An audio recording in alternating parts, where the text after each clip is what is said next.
enfermedades. Entonces, incluso ahora estamos pensando ver qué pasa con las alergias alimentarias y de estas mutaciones de esta enzima que ella estudia. Ella antes trabajaba en la Facultad de Química, recién se incorporó al CICMER y a nuestro cuerpo académico, y entonces apenas vamos a hacer trabajos de colaboración con ella, por eso no está incluida en nuestros trabajos.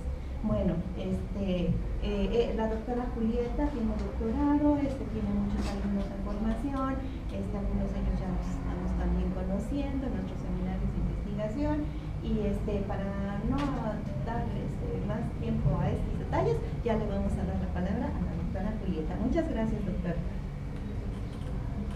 Gracias, buenos días. La verdad es que agradezco la presencia de todos ustedes aquí. Este es el último esfuerzo por llevarnos lo más que podamos de este evento y sobre todo de compartir, que esa es la intención de mi plática, básicamente, ¿no? Compartir lo que se sabe de la glutatiólisis transferasa, pero básicamente de lo que nosotros en los últimos tiempos hemos podido hacer. Entonces, les quiero comentar por qué nosotros estamos metidos y muy interesados en la glutatiólisis transferasa. Pues resulta de que por muchos años estuvimos trabajando sobre los daños genotóxicos ocasionados por la exposición a plaguicidas. Hicimos y determinamos cualquier cantidad de biomarcadores de genotoxicidad, dentro de los que podemos mencionar los cometas, las aberraciones, el intercambio entre cromátides hermanas, la cinética de proliferación celular y muchas más. Yo les quiero mostrar aquí un ejemplo de la problemática que vive la zona hortiflorícola de nuestro estado. Aquí tenemos el invernadero, a donde están los trabajadores, los floricultores que aplican mezclas de agroquímicos, que las aplican al menos cada tercer día, que las aplican con el mínimo de protección. Y después de esto, pues vemos aquí el ama de casa, que hace, como todas las mujeres, su labor muy consciente, y aquí está la ropa limpia, que no quedará exenta de los plaguicidas que son fumigados en el interior del invernadero. Y en relación a esto, nosotros encontramos que los biomarcadores que determinábamos siempre nos marcaron una tendencia a que hay daño genotóxico, pero eventualmente en algunos individuos ese daño era mínimo y en otros era muy grande, 4 o 5 veces más que los grupos de comparación. Entonces nosotros quisimos saber pues qué era lo que estaba sucediendo, y solamente a manera de recordación, de recordatorio, sabemos que existen los biomarcadores de exposición de susceptibilidad. De manera constante determinamos la exposición, los biomarcadores de exposición, que consiste en determinar el metabolito o el producto de interacción. Tomábamos las muestras de nuestros floricultores y con gases masas determinábamos la presencia de uno o más agroquímicos y los encontrábamos, a veces unos, a veces dos, a veces muchos más. En los biomarcadores de efecto, tenemos biomarcadores de efectos tempranos y tardíos, y entonces, ¿qué hicimos aquí o qué veníamos haciendo? Pues siempre determinando biomarcadores de genotoxicidad. Sin embargo, los biomarcadores de susceptibilidad no los habíamos considerado. ¿Y cuáles son estos? Pues aquellos que hacen que nosotros, individuos, todos aquí expuestos y tomándonos una rica taza de café, a unos nos da un sueño terrible, a otros no nos pasa nada, a otros nos quita el sueño por 3 días. ¿A qué se debe eso? Pues a que todos tenemos una carga génica diferente que está ahí predeterminada y que hacen precisamente esto, que nosotros seamos diferentes en nuestra respuesta. Dentro de los biomarcadores de susceptibilidad encontramos a la glutatiólisis transferasa, que es una familia de genes, ¿sí?, que son polimórficas y que tenemos de ellas estos polimorfismos. Estos hacen que las familias, las enzimas que son codificadas por los genes de la glutatiólisis transferasa, comparten del 75 al 95% de la secuencia, pero esta pequeña diferencia del 25 al 30% hace que todos seamos diferentes y respondamos diferentes al mismo expuesto, ¿no? al mismo agente. La influencia, estas diferencias hacen que las enzimas que son codificadas por los genes de la glutatión S-transferasa tengan diferente actividad catalítica. De tal manera que, hablando un poquito de esto, a esas variaciones entre los genes que codifican para una y otra enzima les llamamos polimorfismos. Y estas variaciones, este es lo que se entiende por polimorfismos, son variaciones entre individuos de una misma especie a nivel genético de proteínas. Ejemplo de polimorfismos: todos aquí nosotros con 2 ojos, no veo a nadie con 3, pero todos grandes, chiquitos, oscuros, claros, de diferente ubicación, a todos nos sirven para lo mismo, pero somos polimórficos para eso. Entonces, esto es lo que hacen los polimorfismos. Hablando de la glutatión S-transferasa y de otras, como la del citocromo P450, estos polimorfismos confieren diferente capacidad metabólica a las enzimas, y estos se dan por errores en la replicación o bien por errores en la reparación. La glutatión S-transferasa participa fundamentalmente en las reacciones de fase 2 del metabolismo, a donde hace la función última para la desintoxicación de los genobióticos. Aquí tenemos el glutatión, un genobiótico cualquiera, a los que estamos expuestos muchos, todos los días y en cada momento, con la presencia de las enzimas codificadas por la PDCT, vamos a tener el compuesto conjugado, y de esta manera este genobiótico va a poder ser más fácilmente eliminado. ¿Dónde se encuentran las glutationes S-transferasas? Esta es una maravilla, porque nos ha protegido a todos los reinos, ¿no? Las encontramos en organismos inferiores, en las plantas, en el hombre, y básicamente en el hombre, en el hígado, en las células, en el músculo, en todas partes las tenemos, ¿no?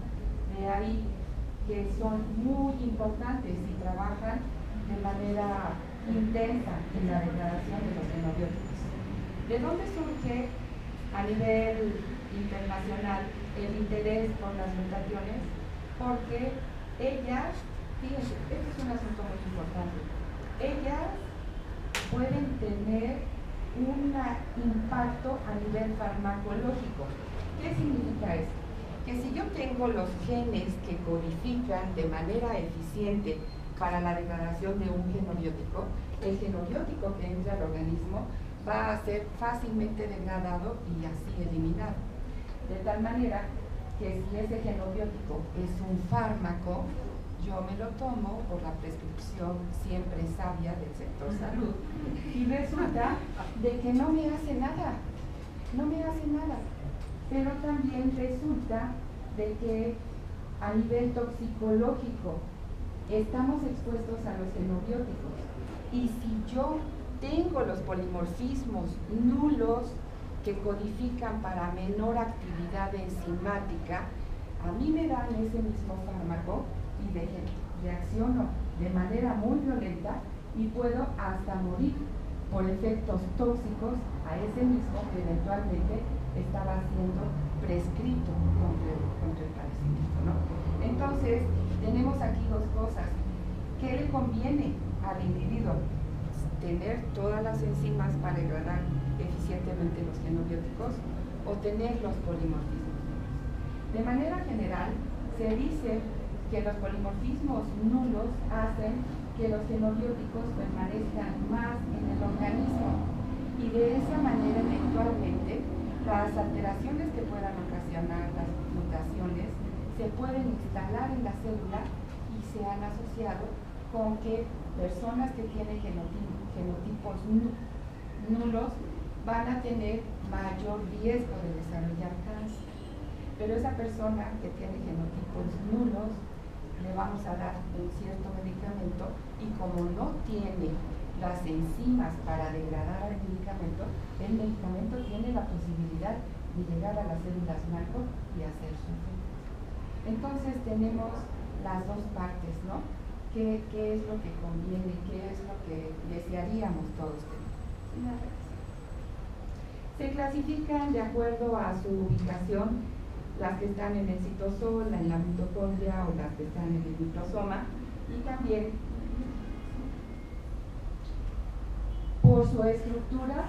Tenemos 8 clases, yo resalté aquí estas son las más estudiadas, pero nosotros hoy en día hemos trabajado con MUC y Z, y de aquí hemos hecho una serie de consideraciones. Las mutaciones de transferasa, hablando de T y M, se encuentran ubicadas en el cromosoma 22, en la región de los brazos largos, en la 11.2, y en el cromosoma 1, en la región 13.1 de brazos cortos. Y el polimorfismo es, como yo les venía diciendo, que están presentes o nulos. Esto es, que existen los genes o que hay una deleción, y esto le confiere pues una protección o un factor de riesgo muy importante para los individuos. Hablando de la otra familia de genes, la GSTP1, esta se encuentra ubicada en el cromosoma 11, aquí se los muestro, en la región Q13, que es en esta bandita, y tiene 3 polimorfismos. Hablamos que A es el gen silvestre, y B tiene una mutación de guanina por adenina, y C tiene 2 mutaciones, y A es esta más la mutación en el codón 114 de timina por citosina. Y esto hace que B y C tengan menor eficiencia catalítica que A, el equivalente a tener los nulos para M y T. Y estas, igual que M, T y T, se han asociado con cáncer de vejiga, con laringe, pulmón, colon y cáncer de mama. Y tiene que ver de manera muy importante con el mecanismo de la proliferación y apoptosis celular. Entonces, en esta tablita vemos aquí los 3 genes, el MT y el P, el polimorfismo es nulo, y esta falta de actividad y estos polimorfismos B y C van a tener una alteración en la actividad enzimática. Después de que ya les platiqué la que es la GST, y cierta estoy de que todos van conmigo, entonces les voy a decir, nosotros, ¿qué problema identificábamos? Pues que ustedes, nosotros y los floricultores están expuestos a una buena cantidad de tóxicos en el ambiente.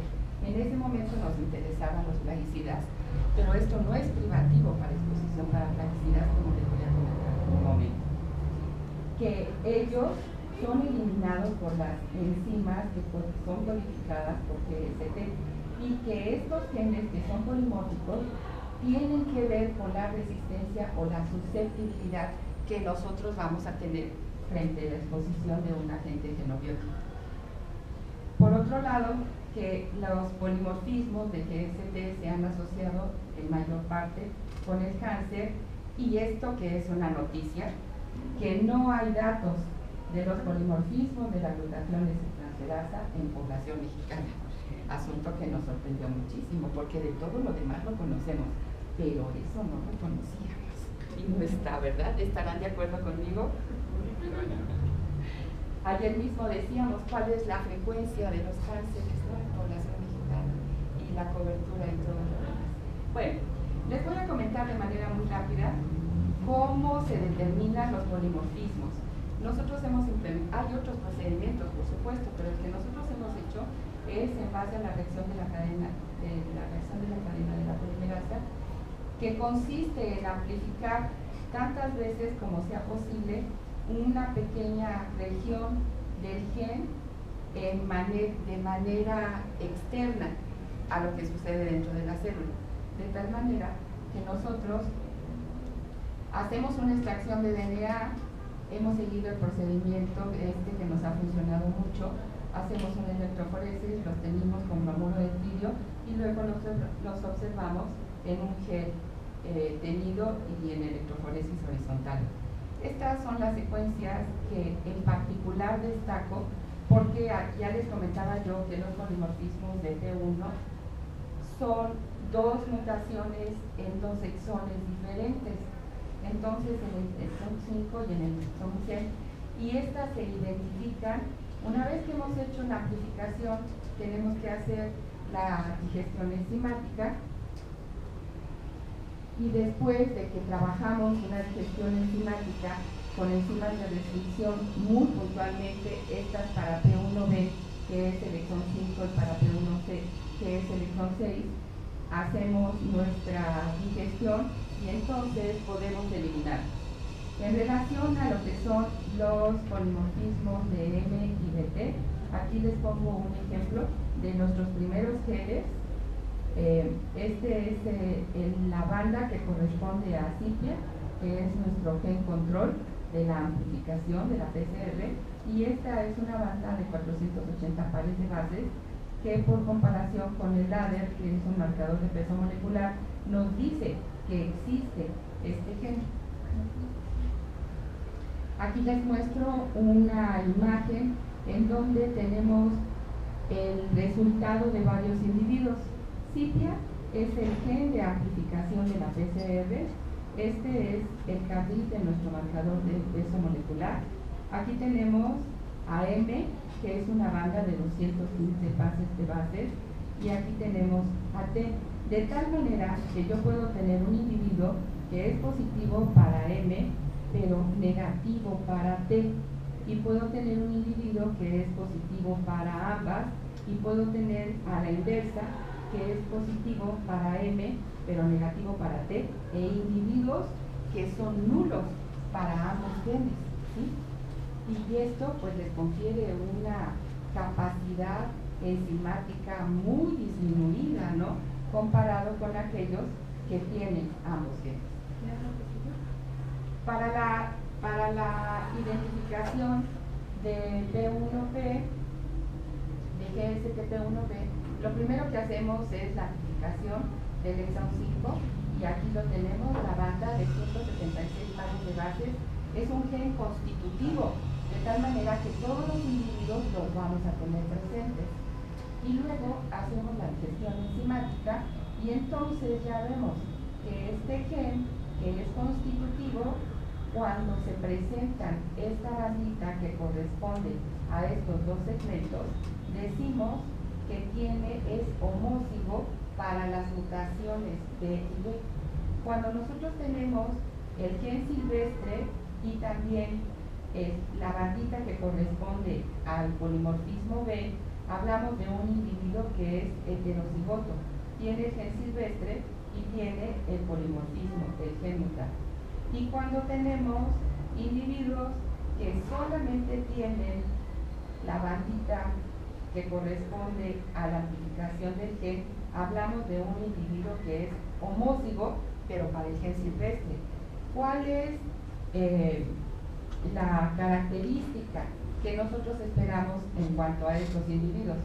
Los individuos que son homózigos del gen silvestre pues van a tener una actividad catalítica muy buena. Los individuos que son heterocigotos van a tener una actividad catalítica intermedia, y lo que sucede con los homózigos mutados es que la actividad catalítica va a ser mucho menor. Esto es para la identificación de P1C. Amplificamos primero el exón 6, aquí está una banda de 332 pares de bases, y luego hacemos la digestión. Si tenemos estos fragmentos, dice o habla de que todos ellos son homózigos silvestre, y nosotros no encontramos, en estos individuos que les muestro aquí, la combinación de que tuvieran la bandita esta que corresponde al gen silvestre con el gen mutado, que es una banda de 332 pares de bases. Una vez que ya supimos cómo hacer la identificación de los polimorfismos, pues entonces nos dimos a la tarea de empezar a hacer cualquier cantidad de cosas con la presencia o ausencia de las GST. Y lo primero que hicimos fue identificar 3 biomarcadores, uno de exposición, uno de efecto y uno de susceptibilidad, en individuos ocupacionalmente expuestos a los plaguicidas. Hicimos la identificación de los plaguicidas en suero, determinamos el daño genotóxico por el ensayo Cometa, el daño inmunotóxico con estos biomarcadores y los genes de susceptibilidad T y M en estos tratadores. Y esto fue lo que encontramos. Hubo daño genotóxico medido con el Cometa, hubo daño inmunotóxico muy interesante, que será motivo de otra plática, pero esto fue lo que encontramos a nivel de los genes. Nosotros tuvimos un grupo control, no se pueden imaginar de dónde salió este grupo control si nosotros estábamos aquí. Estudiantes de la comunidad universitaria, todos, hombres y mujeres, que nos permitieron tomarles una muestra de sangre y decirnos cualquier cantidad de datos para saber si realmente no estaban expuestos a los plaguicidas. Y luego fuimos a los que estaban expuestos ambiental, pero no ocupacionalmente, porque estos son individuos comerciantes del mercado de Villa Guerrero que están y que viven en Villa Guerrero y que tuvieron daño genotóxico medido con el cometa y daño inmunotóxico también, pero que no están expuestos ocupacionalmente. Y en los floricultores, y estos datos nos hicieron pensar, bueno, ¿qué es lo que está pasando aquí? Ellos, mexicanos, habitantes de Toluca, ellos, mexicanos, habitantes y dedicados al comercio en Villa Guerrero, ellos, mexicanos, floricultores. ¿Por qué estas diferencias en cuanto a los polimorfismos nulos en los floricultores? ¿Sí? Muy pocos floricultores tienen los polimorfismos nulos, básicamente del gente en comparación con los que no están expuestos, ¿sí? O sea, la comparación es entre estos con estos. ¿Era un resultado que nosotros podíamos esperar? Absolutamente no. Porque si bien es cierto que somos producto de un gran mestizaje, esto no nos da pauta para decir que la actividad laboral nos hace diferentes y que ellos están más protegidos porque tienen menos nulos que nosotros que no trabajamos. Y entonces, bueno, fue un resultado ahí que nos hace pensar y seguir pensando. Y después de esto, nosotros dijimos, bueno, ¿cuál es la frecuencia de los polimorfismos del TP1 en estudiantes de la Facultad de Química? Queriendo decir no estudiantes de la Facultad de Química, sino lo que tenemos a la mano, queriendo decir cuál es la frecuencia en población mexicana, frecuencia que no estaba determinada. Y no está, sigue sin determinar. Estos son los resultados que encontramos. Como era de esperarse, no hay diferencias entre hombres y mujeres, porque estos son genes que están en los autosomas, ¿no? Hablamos del 1, del 22 y del 11. Entonces no tendríamos por qué haber encontrado diferencias como así fue. Pero estas fueron las frecuencias que encontramos de los polimorfismos para el exón 5, que es el T, en esta combinación, el gen silvestre, el hetero y el homósigo para la mutación. Lo mismo en hombres y mujeres. Y para el exón 6, que es el gen T1C, no pudimos encontrar los heteros ni tampoco los homósigos para la mutación, y no encontramos, como era, les decía yo, diferencias. Estas son las frecuencias de 60 individuos, 30 hombres y 30 mujeres que nosotros pudimos encontrar. Primer dato en población mexicana. Sí, ¿verdad? Y después nosotros quisimos saber por qué no encontramos el T1C, el hetero, aunque fuera solamente el heterocigoto. Y entonces nos fuimos a revisar la literatura y lo que más encontramos fue que los franceses, en un estudio con un grupo mucho más grande que nosotros, no pudieron encontrar el homósigo para el polimorfismo C, pero sí un poco de individuos con el 20%, vamos a decir, heterocigotos, y la gran mayoría, como nosotros encontramos aquí, para el gen silvestre. Entonces, nos proponemos aumentar el tamaño de la muestra en individuos sanos para saber en qué momento podemos encontrar esto, al menos esto que está reportado en otras comunidades. Y después de esto, y porque la vida y la investigación así es, llegaron acá estudiantes de odontología queriendo hacer su trabajo. Y dijimos, ¿qué vamos a hacer? Pues nosotros queremos hacer periodontitis. Bueno, pues vamos a ver qué pasa con los individuos que son fumadores y no fumadores con la presencia de la glutatión extranjeras. Seguramente ustedes recuerdan que el hábito del tabaquismo es un factor muy alto de riesgo para el desarrollo de la periodontitis. Entonces, con estos estudiantes lo que nosotros hicimos fue convencer a 120 pacientes que tenían la periodontitis crónica, 60 eran fumadores y no fumadores, a todos ellos determinaron que tenían la periodontitis crónica, identificamos los polimorfismos y por supuesto a nadie lo obligamos, los invitamos, los convencimos y voluntariamente nos firmaron el consentimiento informado. Esto fue lo que encontramos, que no había diferencias entre los polimorfismos para T y para P, que sí hubo diferencias entre los fumadores y los no fumadores para el polimorfismo M. Y luego comparamos las frecuencias de estos tres genes con individuos sanos y encontramos que la mayor parte de nulos y mutados los tenían los individuos con la periodontitis crónica. Y entonces nosotros decimos, la presencia de los nulos puede ser un factor de riesgo para el desarrollo de la periodontitis, asunto que no conocíamos y que nos sorprendió. Sin embargo, seguimos en eso. Pero también llegó por ahí alguien más que dijo, yo quiero hacer incidencia de caries porque estoy haciendo mi maestría.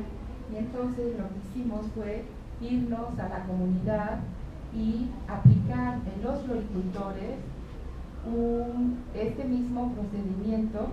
Se les documentó la dieta cariogénica, los hábitos higiénicos, la detección del carie con el Tecnoden y se hizo en la muestra de sangre la identificación de los genes de las mutaciones extranjeras.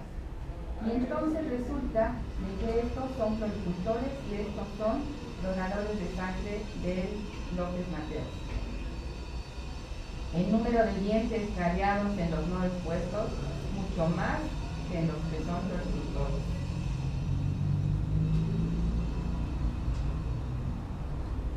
Los hábitos higiénicos bucodentales, ¿quién se lava los dientes? Los expuestos, los no expuestos. ¿Quién se aplica? ¿Quién asiste al médico? ¿Quién? Nadie. Todos nosotros no estamos tampoco acá, ¿eh? Los expuestos hay más individuos que tienen hábitos higiénicos bucodentales mejores que los no expuestos. Y por supuesto, los que no están expuestos tienen unos hábitos más deficientes que los expuestos. Y nosotros íbamos de sorpresa en sorpresa.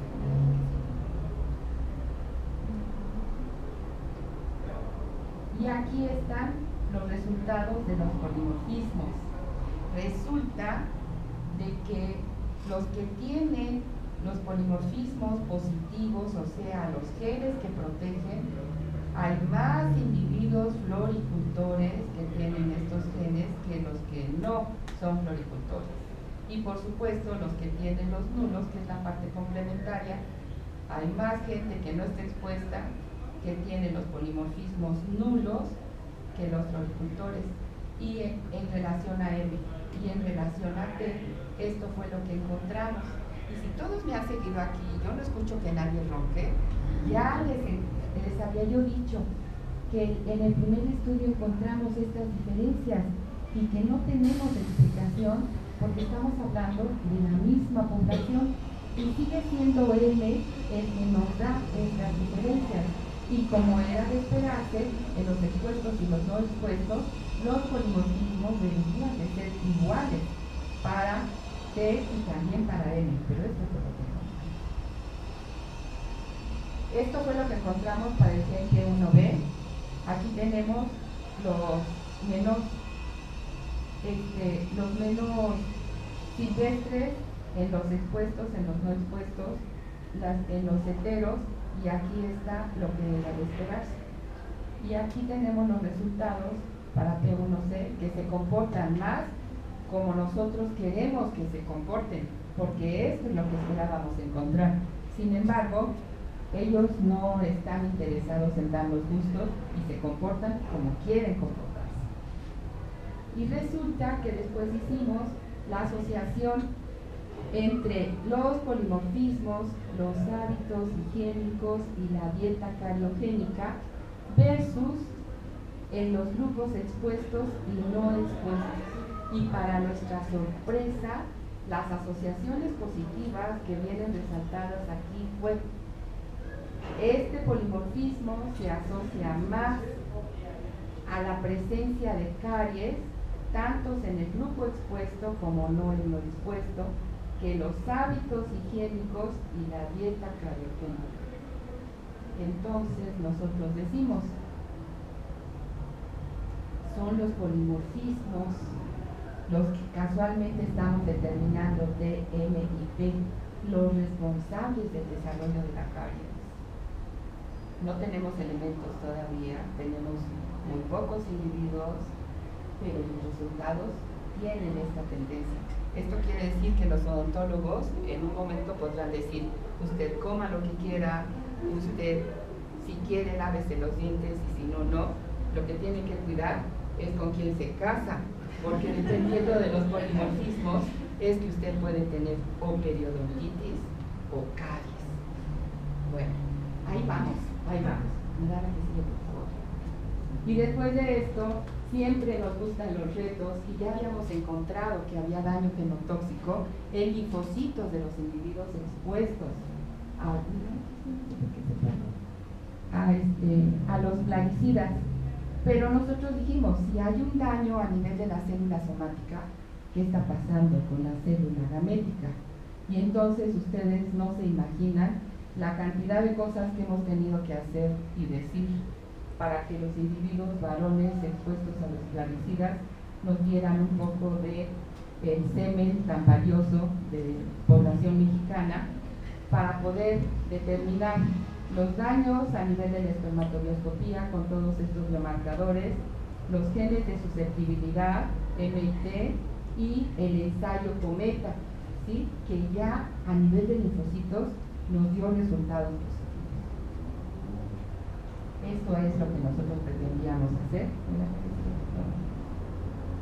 Con esta mecánica fuimos con los floricultores y luego con los habitantes de la comunidad de Toluca, particularmente estudiantes y familiares varones de todos los implicados en este proyecto, que permitieron que nosotros les platicáramos primero de qué se trataba y luego que nos dieran una muestra de semen para hacer la espermatobioscopía y el ensayo Cometa, no en linfocitos.